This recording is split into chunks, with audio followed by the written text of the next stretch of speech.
Well, my overdue return has happened. We're still in the holidays, cut me some slack. The insanity in parts of my life has subsided as I've dealt with the remnants of, the mess my mother left and just the insanity that is work at this time of year, a situation that is deteriorating more and more by the day. I've now been forbidden from the one, bit of sunshine in that situation. A bit of sunshine that I was encouraged to follow.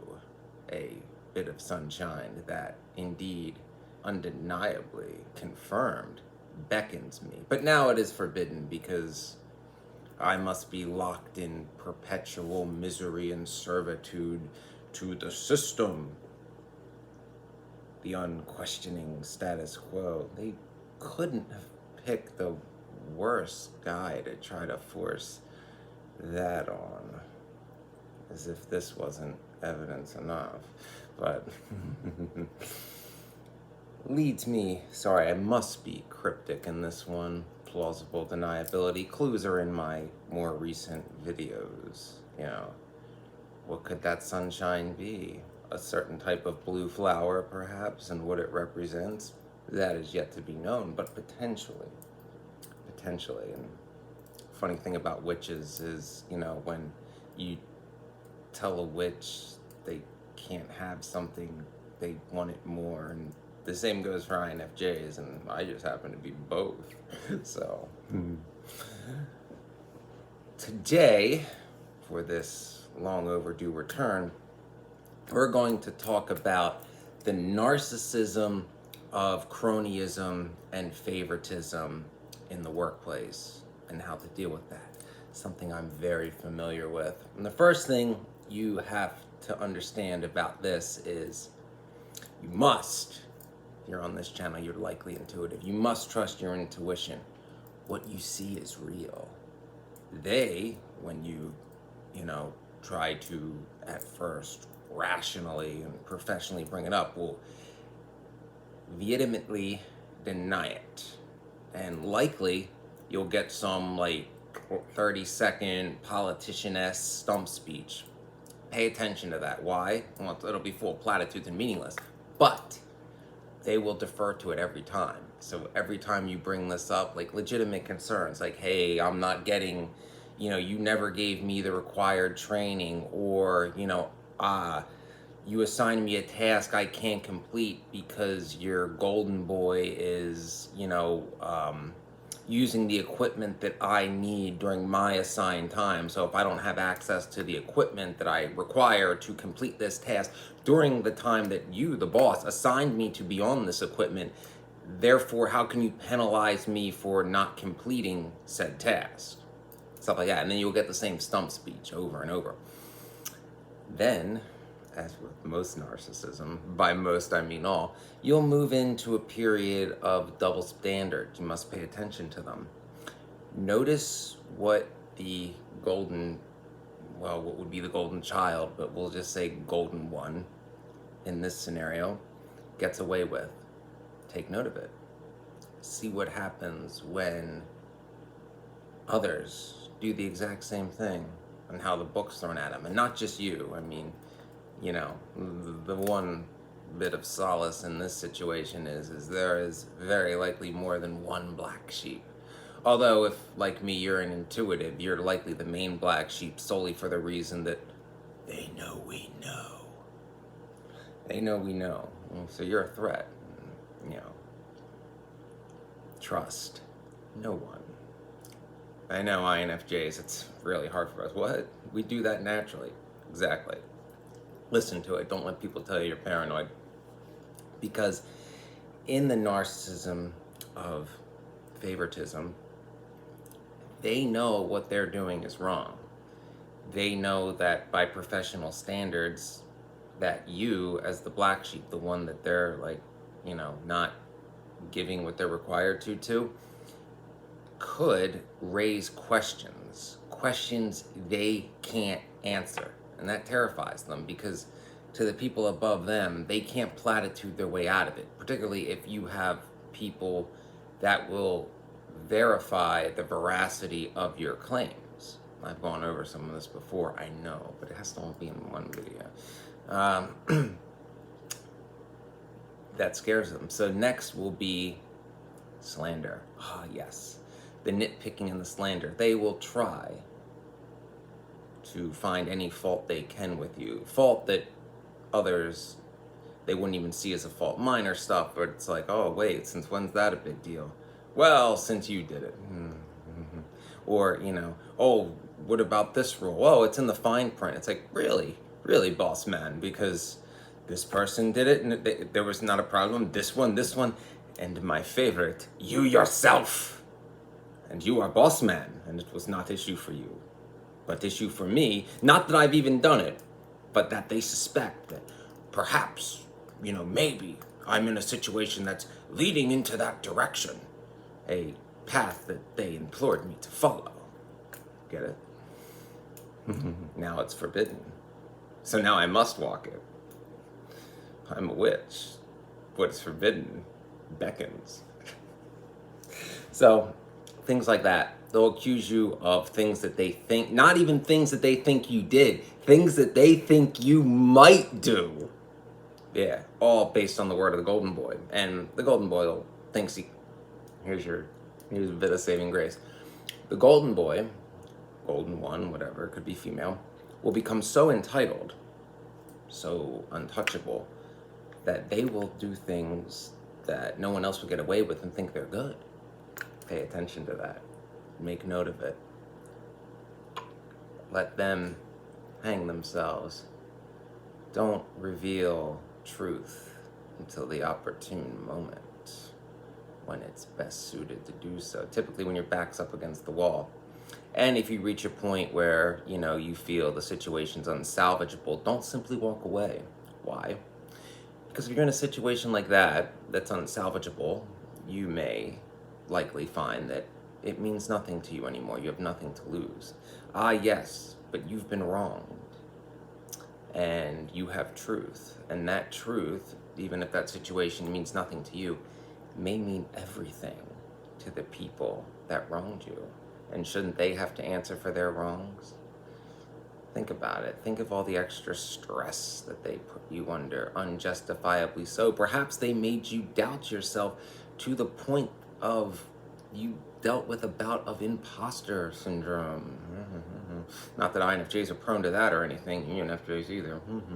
So, and perhaps they'll try to bait you, you know, like just an example.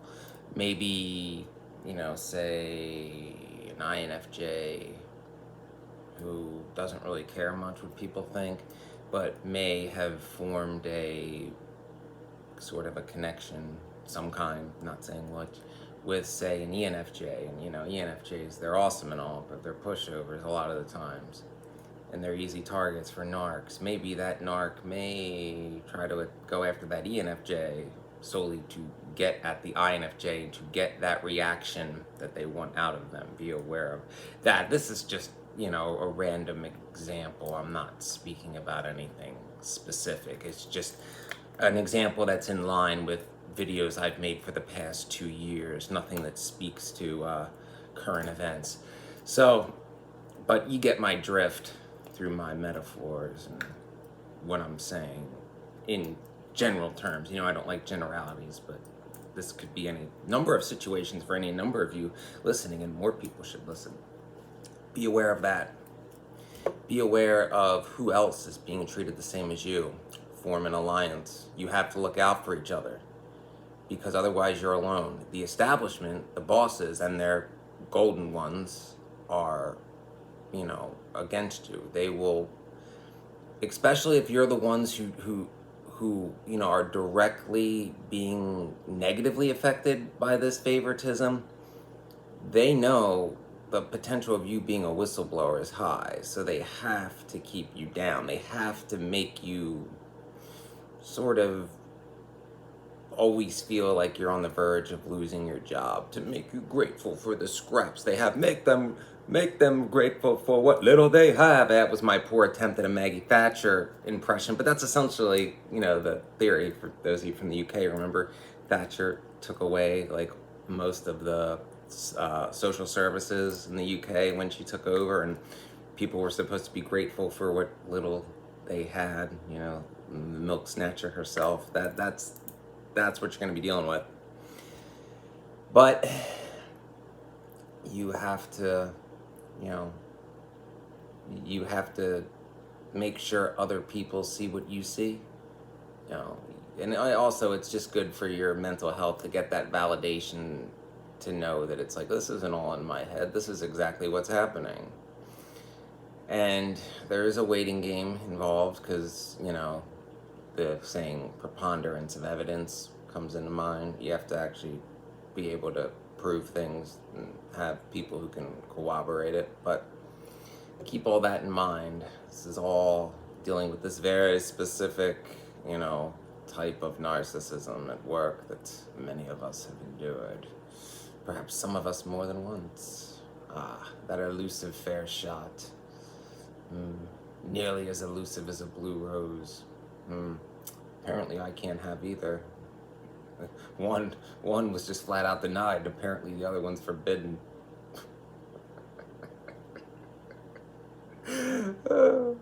But yeah, fall in line behind the shitty status quo. It's like, no, you'll never get a fair shot. No. Ignore that over there. Ignore it. You can't have it. Why? Because we said so. But it's calling to me. Ignore it. I will not. So, that's the kind of situation. Most importantly, know that if they know you know, they are watching your every move. They are. Be very careful of what you say to who. Retain plausible deniability. Speak in metaphors. Do what you have to do. Know that they are coming for you. It is not paranoia when someone is actually out to get you. Not that saying that someone's always out to get you, but there are times in most of our lives where somebody is out to get you. And know this, they're out to get you. It means they fear you. And they'll hide behind their bravado and likely their titles and yeah. You can lose that. It's like, you've already put us in a position where it's like, do I really have anything to lose? Not really. Is this worth salvaging? No. But it means everything to you. What to do.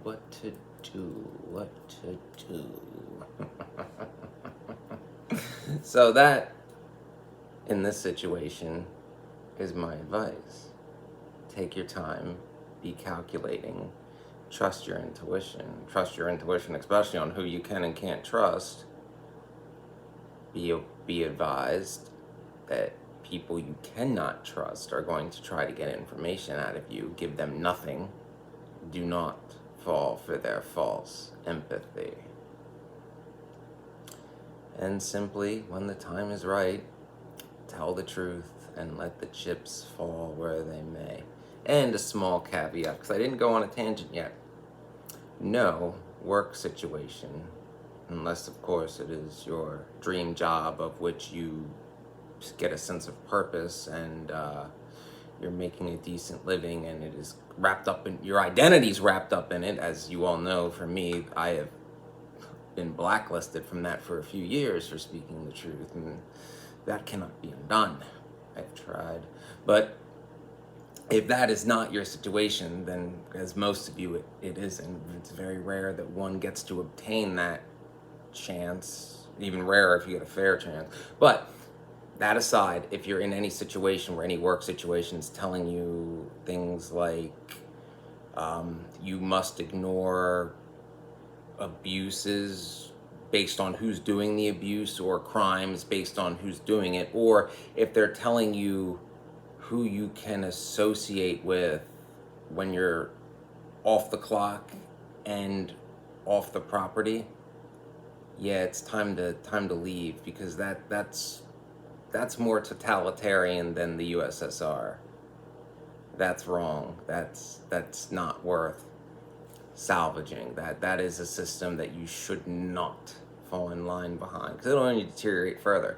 It'll consume your whole life. It'll want you to be grateful for the scraps it casts you. Why? It tells you that it gives you so much, when in reality it gives you not even what it's required to, and gives everything to someone else, perhaps based on cronyism, favoritism, being members of my enemy, the good old boys club. And you know what we do? You know what the Lethans do to good old boys clubs? They burn.